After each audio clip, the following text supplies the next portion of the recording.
भरत का विवाह विश्वरूप की पुत्री है पंचजनी के साथ में भरत का विवाह हुआ, जिनके 5 पुत्र पैदा हुए।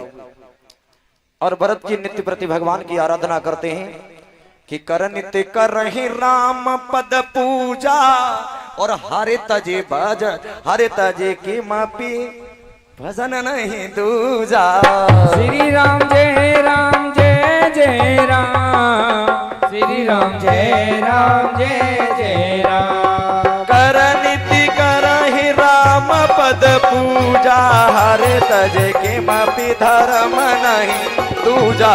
श्री राम जय जय राम, श्री राम जय जय राम।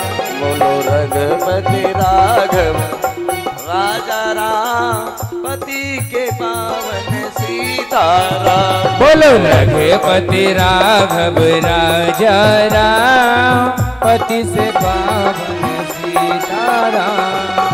सीताराम प्यारे राधे श्याम भज प्यारे मने सीताराम। सीताराम प्यारे सीताराम भज प्यारे तो सीताराम। बोलो रघुपति राघव राजा राम पति पावन सीताराम। बोलो रघुपति राघव राजा राम पति से पावन सीताराम। बोले गोविंद भगवान की। भरत जी ने कुछ समय तक राज्य किया और राज्य करने के बाद समझ गए ये संसार तो अपना है नहीं, राज्य को त्याग दिया और एक कंडवी नदी के किनारे पर आश्रम बनाया जो नेपाल में इस समय बहती है। कंडवी नदी के किनारे पर आश्रम बनाया और बेचारे वहां आश्रम बना करके एक कुटिया बना ली और कुटिया में भजन कर रहे हैं। अब ये बताओ भजन जो करना चाहिए वो आंखें बंद करके करना चाहिए खोल करके? बोलो खोल के न करें, खोल के आंखें बंद करके भजन करना चाहिए, क्योंकि आंखों का विषय है देखना। अगर आप भजन करोगे और आंखें किसी मनपसंद चीज पर चली जाएंगी तो हमारा विचार भी उधर दौड़ जाएगा, इसलिए आंखों को बंद रखना चाहिए।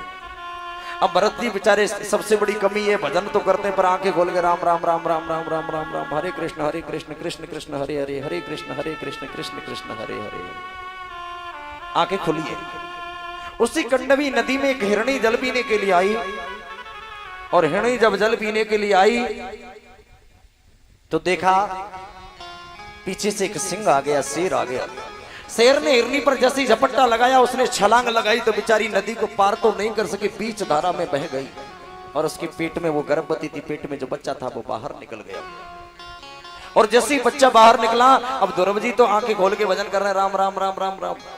सारे संसार को छोड़ दिया, परिवार छोड़ा, बच्चे छोड़े, पत्नी छोड़ी भजन के लिए और भजन छोड़ा मिर्ग के लिए। दौड़ करके कही ये बच्चा बच गया, ये बच्चा मर जाएगा, इसकी मैया तो मर गई, बच्चे को पकड़ लिया।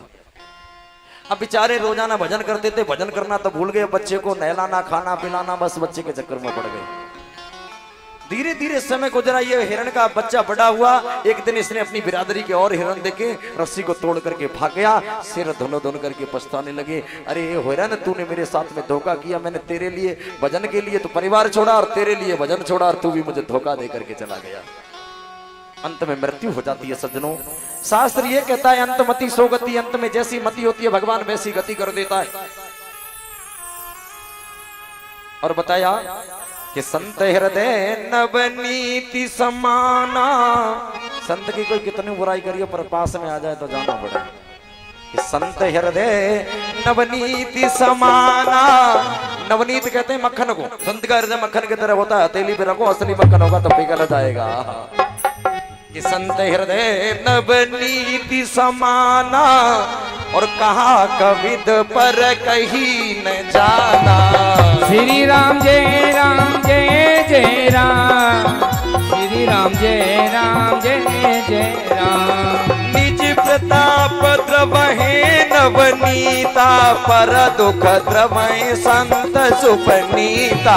श्री राम जय जय राम, श्री राम जय जय राम। संत का हृदय तो सज्जनों नवनीत कहते हैं मक्खन मक्खन के समान होता है, हथेली पर रखो कि असली मक्खन होगा तो पिघल जाएगा, असली संत होगा तो दूसरे को चाहे कितनी बुराई करो पर पास में आ गया तो हमारा है। सज्जनों क्षणभंग है ये जीवन, 4 दिन की जिंदगी है, क्यों किसी की बुराई करते हो? 4 दिन बाद उसी शमशान में तुम्हें जाना, जहाँ तुम्हारे पहले वाले चले गए वहां भी तुम्हें जाना पड़ेगा। सज्जनों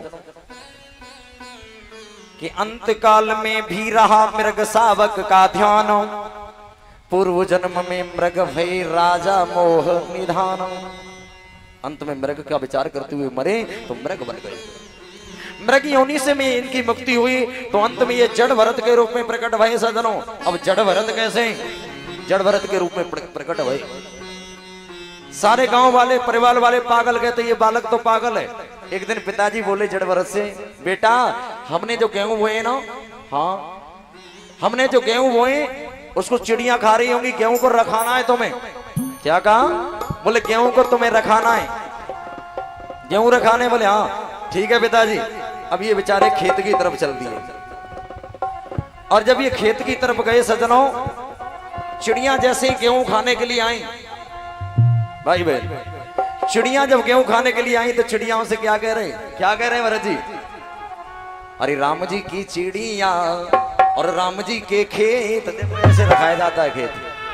तो बोलो खेत रखाने को कह दिया, खेत नहीं रखा रहे, चिड़िया आ रही हैं बोल रहे हैं। जड़भरत जी कहते हैं राम जी की चिड़िया राम जी के खेत और खाए जाओ चिड़िया बरबर पेट। चिड़िया मारने की तो बात को बुला बुला के खिला रहे खाओ। तो सज्जनों 15 दिन में एक गेहूं का दाना खेत में नहीं बचा। पिताजी ने देखा गेहूं तो पानी के लायक हो गए होंगे तो पिताजी घूमने आए, देखा तो पानी की बात करो एक दाना भी नहीं होगा खेत में।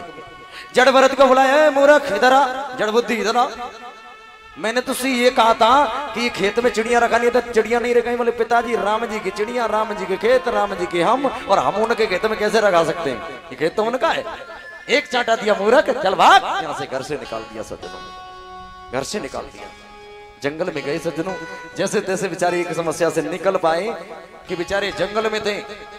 जंगल में भील जाति ने काली को बलि देने के लिए उनके ब्राह्मण ने कहा जो भी तुम्हें पहले मिल जाए उसको पकड़ करके लाओ। अब वहां कोई नहीं मिला, ये बेचारे जड़ भरत मिल गए। तो जड़ भरत को पकड़ करके लाए, स्नान करवाया और जैसे ही तलवार निकाल करके इसको मारना चाहते हैं, काली मैया प्रकट हो गई और अपने भक्त को बचा लिया।